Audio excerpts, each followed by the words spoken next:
인생이라는 것이 그 인생을 살다가 보면 생각지도 않는 그러한 그 어려움을 이제 겪게 되는 경우가 많아요. 그게.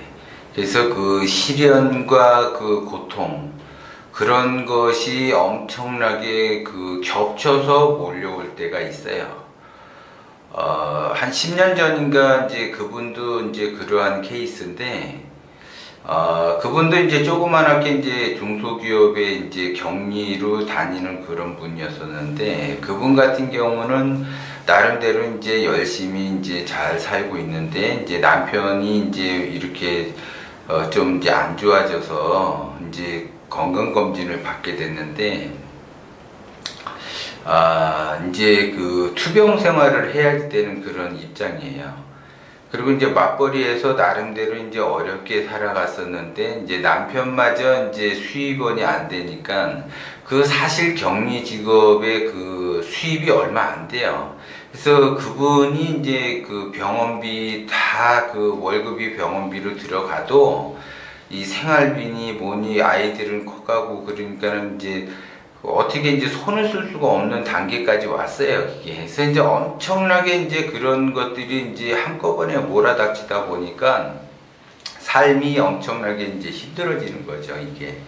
그래서 이제 그 상담을 하러 왔어요, 이제 컨설팅. 이제 자기가 너무 이제 힘들고 고통스럽고 진짜 앞길이 진짜 캄캄한 거죠. 그렇다고 그분이 몸이 튼튼한 것도 아니고 진짜 먹고 살고 어떻게 애들을 키우면서 어떻게 살아가야 될지 진짜 막막한 그런 가운데에서 그분이 이제 오셨는데, 이분 입장에서 보면은 진짜 그분이 이제 말끝마다 그 얘기를 해요. 진짜 누구 말 맞다나 죽지 못해서 산다, 죽지 못해서 산다, 너무 힘들다라고 이제 그렇게 해서 이제 상담 그 해가지고 제가 이제 컨설팅 해서 그러면 이제 투잡, 쓰리잡을 좀 준비를 하시라고 그랬어요. 그게. 그래서 이제 그 나름대로 이제 그분이 이제 격리 쪽으로 이제 일을 하다가 보니까 이제 저녁에 조금 이렇게 이제 그 투잡할 수 있는 거를 이제 마련을 해서 이제 준비를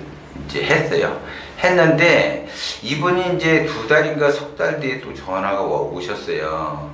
근데 이제 자기 그 시어머니가 또 치매 때문에 그 또 시어머니도 같이 모셔야지 되는 입장이 온 거예요. 그러니까 엎친 데 덮친 격으로 진짜 살아갈 길이 막막한데 그런 상황까지 벌어지니까는 이제 자기는 이제 자포자기하고 싶다, 모든 걸 끝내고 싶다, 이제 이렇게 이야기를 해요.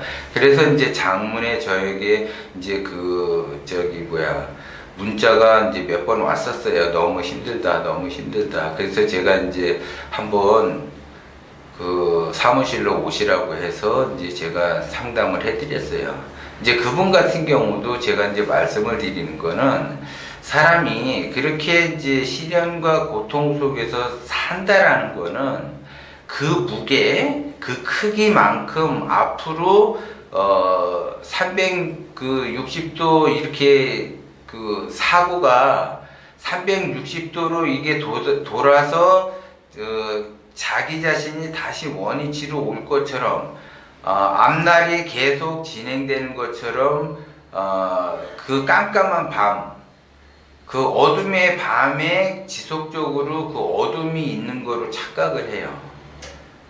180도로 바뀌는 날이 오는데 360도로 계속 지속이 되는 줄 안다고요, 그게.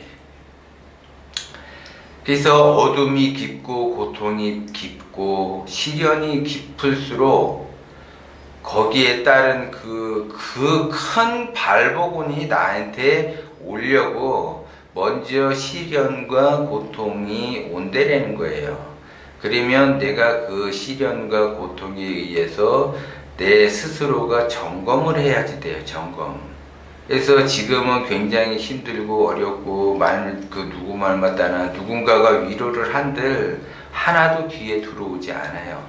당장 내가 먹고 사는 거를 해결하기 위해서 뭐를 해야지 될지 그 망망대해에 떠있는 배와 같이 누군가가 진짜 이렇게 이렇게 크게 도와주지 않는 한 진짜 어둠의 길을 갈 수밖에 없다라고 본인들은 생각을 할 수밖에 없어요.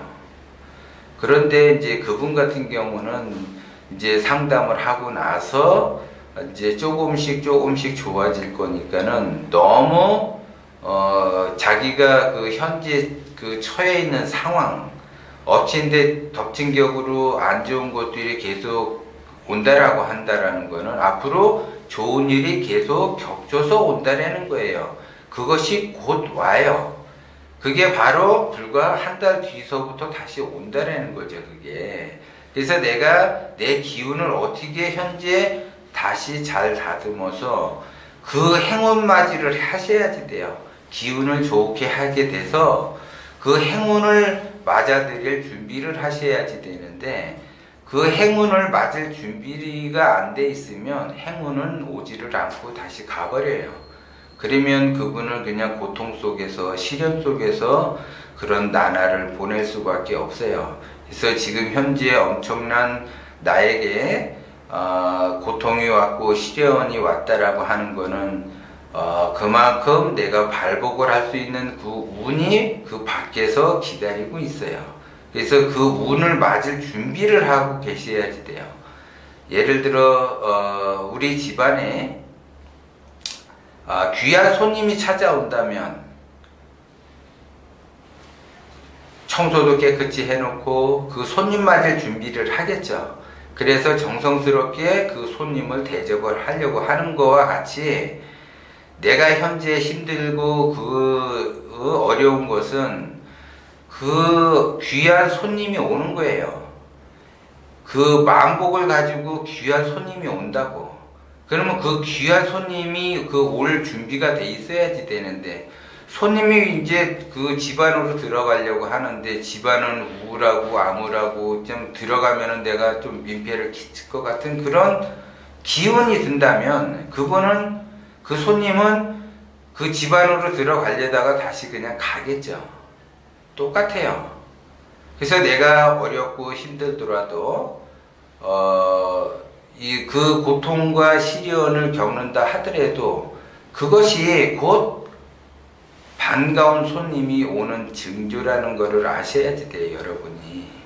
그래서 그 손님 맞이할 준비를 하셔야지 돼요. 그렇게 되면 그 손님은 와서 손님과 소통이 돼서 더 많은 기회가 오고 더 많은 행운이 오는 거예요. 그래서 우주 자연의 이치는 음지가 있으면 양지가 있고 어둠이 있으면 밝음이 있는 거예요. 항상 밝은 날만 있는 것이 아니고 또 항상 어두운 날만 있는 것이 아니에요. 어둠이라고 하는 것은 밝음이 오는 걸 기다려주는 거고, 그 밝음은 어둠이 오는 걸 기다려주는 거예요, 그게. 그래서 내가 어떻게 준비를 하고 맞이하느냐에 따라서 그 고통의 크기, 시련의 크기가 달라지는 거고, 그 손님이 온다라는 걸 안다면 고통이 고통으로 여겨지지 않고 시련이 시련으로 겪어지지 않는다라는 거예요. 그래서 누구에게나 다 인간은 반가운 손님이 온다라는 거를 꼭 명심하시고 손님 맞이할 준비를 하셔야지 된다라는 거예요.